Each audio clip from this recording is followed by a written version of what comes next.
गेल्या वर्षामध्ये माझे 700-800 लोक झाले असतील. 700-800 लोकांना तुम्ही ट्रीटमेंट बरं केलं. बरं केल्याच्या केसेस 700 बऱ्या केल्याच्या.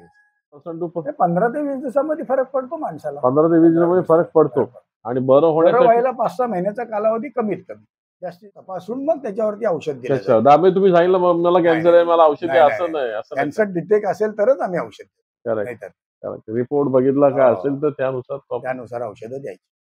त्याच्यामध्ये 70 ते 80% हे असाध्य कॅन्सरचं आज लागण.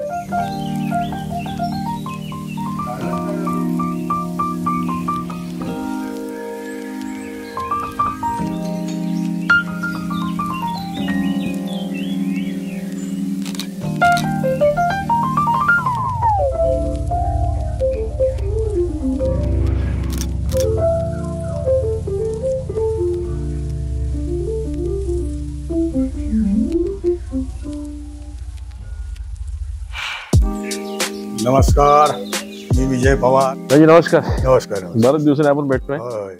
आपण 2 वर्षापूर्वी आपण इंटरव्ह्यू केला होता. मुंडावरती तिथे हॉटेल चालवायची. ते धंदाही खूप होता त्यावेळेला. पर्यटक यायचे. तिथे आमचे गुरु अनुग्रह झाला तिथे. म्हणजे जसं पर्यटक येतात तसंच त्यांच्यापैकी ते गुरु आमच्या तिथे आले आणि तुम्हाला गुरु दक्षिणा त्यावेळेला मिळाली. अच्छा. मग मी कुतूहलाने त्यांना विचारलं, मला आयुर्वेद शिकायचं आहे. म्हणजे आयुर्वेदच का? तर आम्ही जंगल किनारी राहतो, जंगलामध्येच राहतो असं बोलतो. झाडपाल्याचे औषध द्यायचे. ते कुतूहल असायचं. हे औषध दिल्यानंतर माणूस कसा बरा होतो, ताप कसं जातो, याचं खोकला कसा जातो, काही वेदना असतील ह्या कशा जातात, कुतूहल होतं. सगळे आदिवासी आमच्याकडे कामाला असायचे. 50-60 आदिवासी असायचे कामाला. त्या वार्ता आम्ही ऐकायचो. आयुर्वेदाबद्दल एक जिज्ञासा होती, काहीतरी जाणून घ्यायचं आपण. गुरुजीने मी बोललो, बा गुरुजी मला आयुर्वेद शिकायचं आहे. आयुर्वेदच का? तर मला त्याच्यामध्ये मला आवड आहे. ठीक आहे म्हणजे शिकवतो तुला. गुरुजीने काही ग्रंथ लिहून दिले, याचं वाचन कर, याचं वाचन कर. त्याच्यामध्ये गोडी निर्माण झाली. प्रत्येक वनस्पतीचा गुणधर्म काय काम करते, ज्या सहयोगी वनस्पती जवळ एकत्र आल्यानंतर त्या काय काम करतात, कोणत्या आजारावर काम करतात, मग सगळे मध्ये कुतूहल वाढत गेलं. म्हणलं आपण काहीतरी याच्यामध्ये केलं पाहिजे. म्हणजे आपला मला वाटतं हा पट्टा जो याच्यामध्ये आदिवासी लोकांचा वास्तव्य जास्त आहे. आदिवासींना आयुर्वेदाबद्दल भयंकर माहिती. जुने जे त्यांची जी औषधं आहेत त्याच्यामुळे तुम्हाला हे जे औषधं देतात हे तुम्हाला कोणत्या ग्रंथात मिळणार. पण हे तुम्हाला कसं कळलं की म्हणजे आदिवासींच्या कडनं औषधं घेणं हा काही तुमचा विषय होता की असं म्हणजे ते बघणं कुतूहल होतं ना, की लहान माणसाला कसं कुतूहल असतं. म्हणजे इथे ती उपचारपद्धती जास्त होती असं काही? त्यावेळेला डॉक्टर नव्हतेच. राईट. त्यावेळेला माणूस आजारी काढला एक तर तो भगतगिरी करायचा. करेक्ट. किंवा तो आयुर्वेद करायचा. आदिवासींकडून दवा घेऊन बरा व्हायचा. नाहीतर ते कोंबडं बकरं दे हे चालायचं. डॉक्टर हा विषयच नव्हता त्यावेळेला. ही कधीची गोष्ट तरी पण? ही आता माझं 72 वय आहे. 60-65 वर्षापूर्वीची गोष्ट आहे. अच्छा. म्हणजे तुम्ही ते बघत आलो ते. आणि मग बोललो काहीतरी आपण आता आयुर्वेद मध्ये शिकूया. गुरुजींजवळ मी चर्चा केली आणि 1-2 वर्ष याच्यामध्ये गेली मला. आणि योगाने माझ्या घरामध्येच तो प्रकार घडला. मग आपण ठरवलं की आपण कॅन्सर वरतीच औषध शोधून काढायचं. आणि मग त्या प्रवासाची सुरुवात. म्हणजे आयुर्वेदाबद्दल कुतूहल आणि ते तुम्ही बघत होता त्याच्याबद्दल तुम्ही तसंही तुम्हाला ती क्युरिओसिटी क्रिएट झाली होती. त्यात तो इन्सिडेंट पण घडला. सुरुवातीला मी काय केलं, कॅन्सर वरती काम करणाऱ्या जेवढ्या वनस्पती आहेत त्यांचा समूह जो आहे तो सगळा एकत्र केला. बरं. हे ट्यूमर नष्ट करणारी वनस्पती. अच्छा. मग हे सगळं आयुर्वेद आयुर्वेदामध्ये सगळी याची माहिती आहे. मला ती जंगलात जाऊन वनस्पती ओळखता आली. म्हणजे दुकानातून वनस्पती घेऊन काही उपयोगाचं नाही. अच्छा. स्वतः तुम्ही जंगलात गेलं पाहिजे, ती वनस्पती आणली पाहिजे, ती व्यवस्थित स्वच्छ धुवून सावलीमध्ये सुकवून त्याचं पूर्ण करून लोकांना प्रोसेस जी आहे त्याची त्या पद्धतीने काम उन्हात सुकवले त्याचे तत्व निघून जातात. करेक्ट. पण हे सगळंच्या सगळं तुम्ही ग्रंथाला धरून गुरुजींना धरून मला वाटतं तुम्ही तुम्हाला जावं लागलं होतं गुरुजींना कुठे भेटायला त्यासाठी? गुरुजी आमच्या कर्नाटकमध्ये आश्रम आहे. तुम्हाला कर्नाटकला जावं लागलं. तिथे काही राहण्याचा वगैरे अनुभव? नाही, तिथे आश्रम आहे ना त्यांचा. किती दिवस वाचताल तुम्हाला? 8 दिवस होतो तिथे. अच्छा, 8 दिवस 8 दिवसचे ते राहणं आणि ते सगळ्या गोष्टी. सगळी माहिती गुरुजींकडून. हं, ते हं. ते सगळं आयुर्वेदामध्ये माहिती येते. आपल्याला त्याची आयडिया येते, करेक्ट. काय करायला पाहिजे, काय नाही. गुरुजी आत्ता जसं तुम्ही औषधांचा अभ्यास केला, तसा कॅन्सरचा पण मला वाटतं तुम्हाला अभ्यास करावा हो, आहे लागला ना असेल. कॅन्सरमध्ये आयुर्वेदामध्ये 8 प्रकार सांगितलेत हां, कॅन्सरचे. हां, त्यातले 4 जे आहेत, हे सहज साध्य आहेत. हां. 4 असाध्य आहेत. हं. पण तेव्हा मला वाटतं तुम्ही काहीतरी ध्यानधारणा वगैरे काहीतरी करत मग असाल? मग ते सांगितल्यानंतर मग चालू झालं माझं ते. अच्छा, तेव्हा तुम्ही काय पूजा-पाठ त्याच्या वगैरे? आधी करायचो, हां. पण गुरु मंत्र नव्हता ना आपल्याकडे. अच्छा. लक्षात आलं का? नाही पण पूजा-पाठ तेव्हा हो, करायचे पूजापाठ. आमच्या घरामध्ये धार्मिक वातावरण. पहिलं. माझे आजोबा निर्णय सागरमध्ये कामाला होते. हां, त्यामुळे सगळे धार्मिक ग्रंथ, हां. नवनाथ, हे सगळे रामायण, महाभारत हे सगळे ग्रंथ आमच्याकडे पेट्याच्या पेट्या भरून पडलेले असायचे. अच्छा, नंतर श्रावण महिन्यात आमच्याकडे ग्रंथ लागायचा. अच्छा. ग्रंथाचं वाचन व्हायचं. धार्मिक वातावरण आमच्या घरामध्ये. पूर्वी मी सर्व रोगांवरती औषधांचा अभ्यास करतो. पण माझ्या आयुष्यात ही जी घटना घडली, माझ्या आईला कॅन्सर झाला. त्या सगळे वेदना, यातना पाहिल्या आणि मी ठरवलं की आपण कॅन्सरवरतीच संशोधन करायचं. तेव्हा मी एक टार्गेट ठरलं की आपल्याला कुठे जायचं आहे. लक्षात आलं का? आणि त्याप्रमाणे मी त्या मार्गाला लागलो. मग तो सगळ्यात त्याचा अभ्यास केला. कोणता समूह आहे तो वनस्पतीचा कॅन्सरवरती काम करणाऱ्या, कोणत्या वनस्पती आहे त्या सगळ्या मी शोधून काढल्या. त्याचं बनवलं, लोकांना द्यायला लागलो. 16 वर्ष मी लोकांना मोफत औषधं दिलं. घ्या आणि बरे व्हा. आता एक 4-5 वर्ष झाले सगळ्याचा रेकॉर्ड ठेवायला लागलो. कॅन्सरबद्दल थोडं सांगा ना, कॅन्सरबद्दल.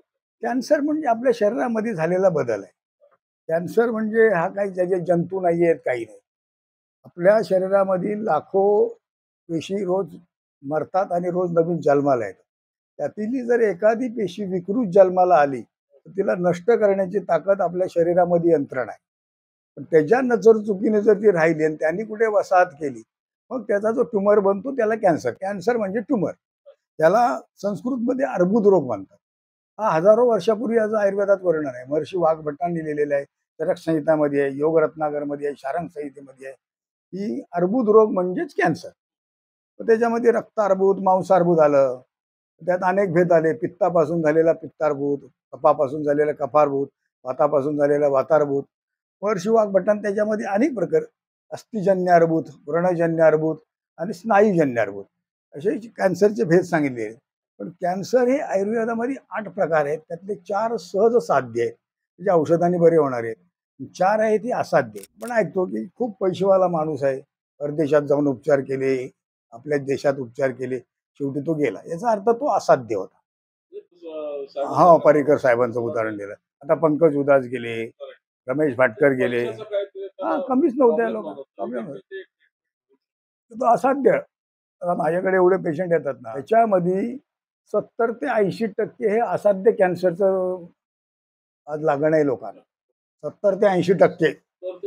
हा, ते आमच्या लक्षात आलं. आपण एवढ्या लोकांना औषध देतोय, बरं होण्याचं प्रमाण आपलं का? मग त्याच्यावर आम्ही आमच्या गुरुजींशी चर्चा केली, आयुर्वेद ग्रंथ चाळले. किंवा आमच्या निदर्शनास आलं की आयुर्वेदामध्ये ह्याचे मुळातच 8 भेद दिलेले. वाचनात आले होते आमचा, पण त्या अनुषंगाने अभ्यास कधी आम्ही केला नव्हता. आपल्या कॅन्सरचं औषध गुरुजींनी दिलंय, लोकांना दे. बरोबर. जेव्हा एखादा माणूस बरा होत नाही, तो का बरा होत नाही, हे जर लोक एवढे बरे झाले, मग हाच का होत नाही. मग त्याचा अभ्यास केल्यानंतर कळलं की याच्यामध्ये 2 भेद आहेत, साध्य आणि असाध्य. त्याचा सगळा विचार केल्यानंतर आता असाध्य कॅन्सरवर सुद्धा औषध बनवण्याचं माझं काम चालू आहे आज. की माझ्याकडे येणारा तो पेशंटला कॅन्सर साध्य असो किंवा असाध्य असो, तो 6 महिन्यात बरा झालाच पाहिजे. या अनुषंगाने माझं आता संशोधन चालू आहे आणि दिवाळीपर्यंत ते औषध मी लोकांना देणं चालू करेन.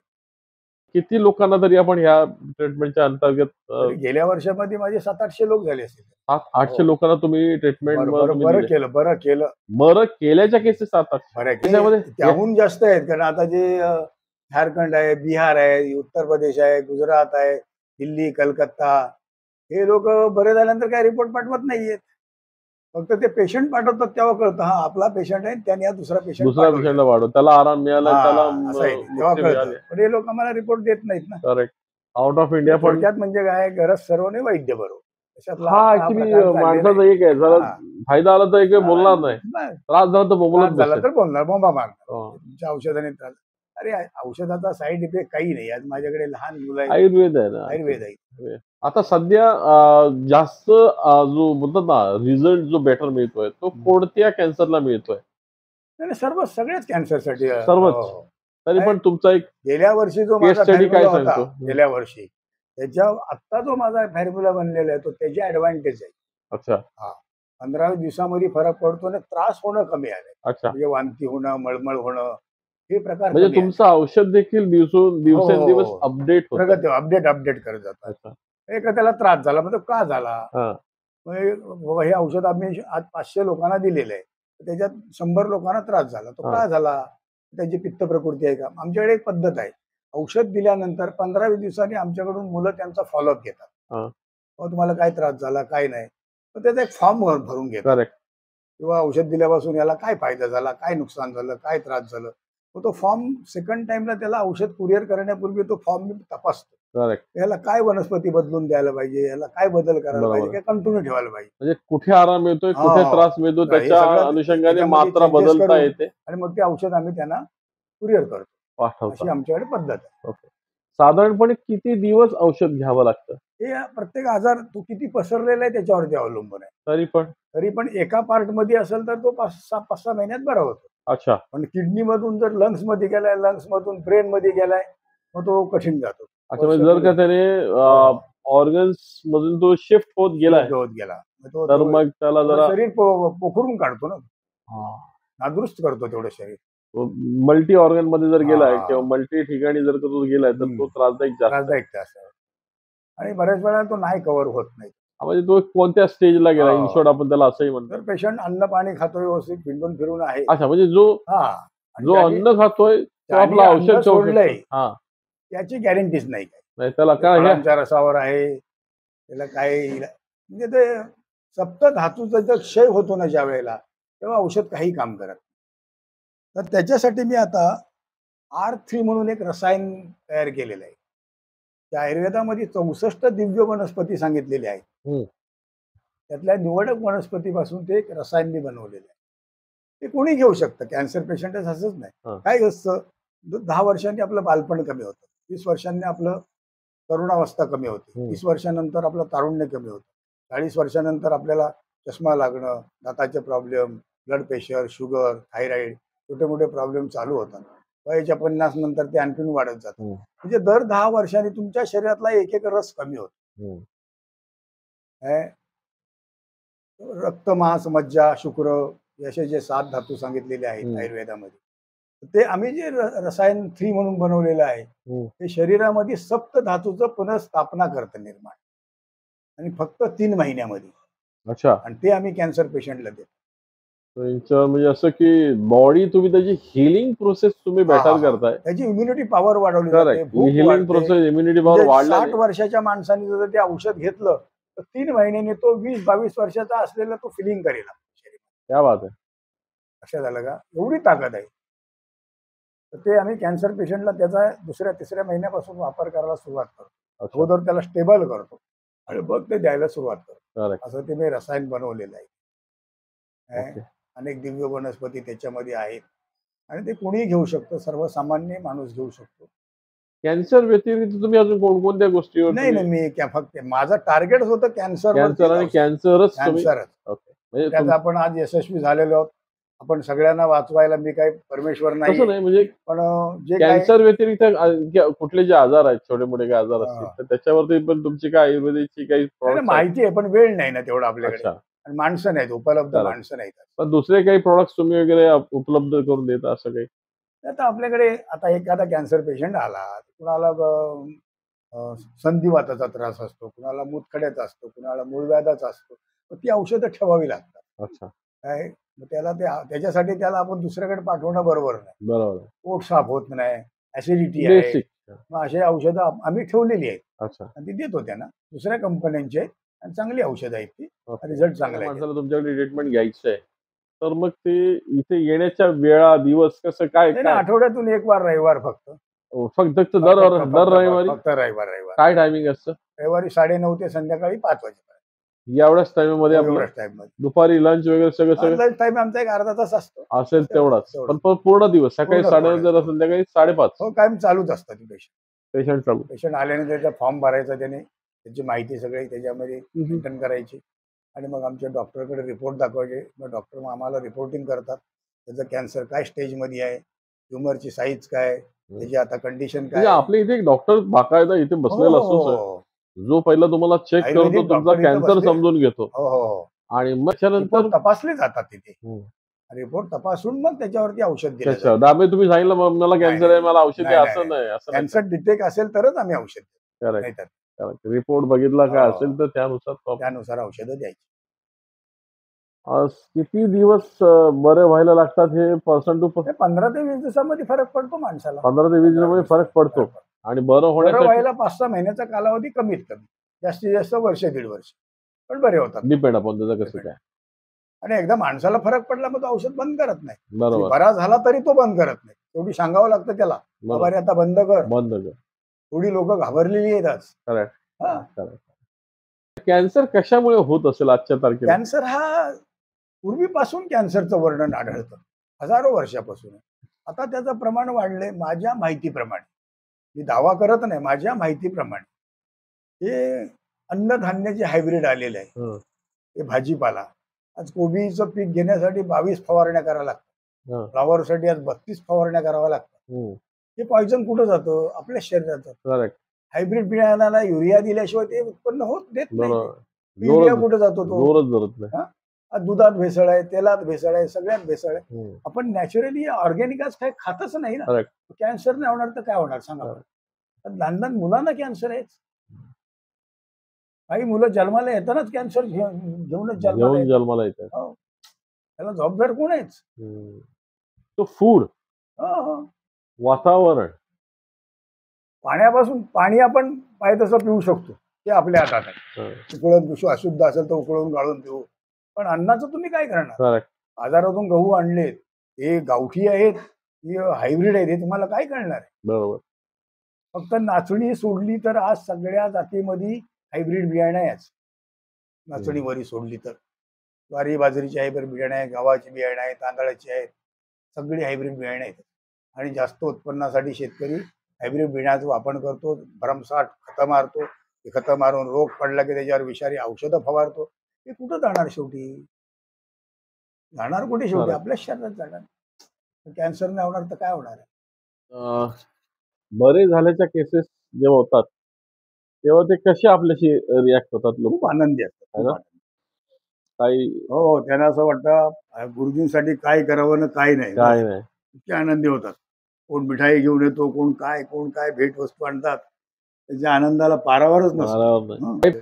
पण तिथे पण तुम्ही रिपोर्ट वगैरे सगळे ते रिपोर्ट पाठवतात आमच्याकडे. आमचे डॉक्टर रिपोर्ट ईमेल करतात. आणि मग आम्ही इथून त्यांना कुरिअरने औषध पाठवतो. लंडन मध्ये आहेत, दुबई मध्ये आहेत, त्यानंतर इंग्लंड मध्ये पेशंट आहेत आपले, मॉरिशस मध्ये आहेत, परदेशात पेशंट आहेत. आणि खूप आनंदी आहेत. आल्यानंतर इंडियात आल्यानंतर भेटतात आपल्याला. ते खूप आनंद होतो त्यांना. आणि त्यांना भेटून आम्हालाही खूप आनंद होतो. एक काळ असा होता की माणूस कॅन्सरने आजारी पडला का तो उपचार करायला परदेशात जायचा. पण आज परदेशातला माणूस आपल्याकडे होतो, ह्याचं आम्हाला खूप समाधान.